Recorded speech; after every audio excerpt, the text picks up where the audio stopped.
Zašto ne podržavate ove proteste? Zbog čega su oni sporni? Dobro jutro vašim gledalcima i vama. Pre svega želim bih da vas ispravim. Nije reč o protestima, već je reč o blokadama. I nije reč o studentima, već je reč o blokaderima.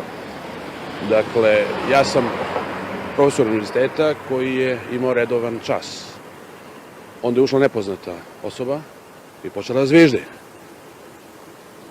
Ja jesam dobio tokom noći jedan mail, nepotpisan, gde piše da neki ljudi koji su blokirali rektorat hoće da uvedu blokadu i filozofskog fakulteta.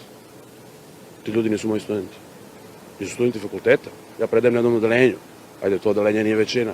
Kada sam im objasnio da se to ne radi tako i da je nama 1996. godine trebalo 11 dana da nas podrži fakultet i da univerzitet je kao Rolls Royce u koji ona hoće da upregne u vola zato što je lenja, zato što ne zna ništa o politici. Ona je dovela još 73 ljudi i onda su zviždali ceo čas. Ja sam ovim studentima rekao da nema nikakvu obavezu da pristupuju takvom predavanju, ali ja sam ostavio to moja dužnost. Dakle, filozofski fakultet ima 6000 studenta. 3000 je neprekidno u njemu. Gde su oni?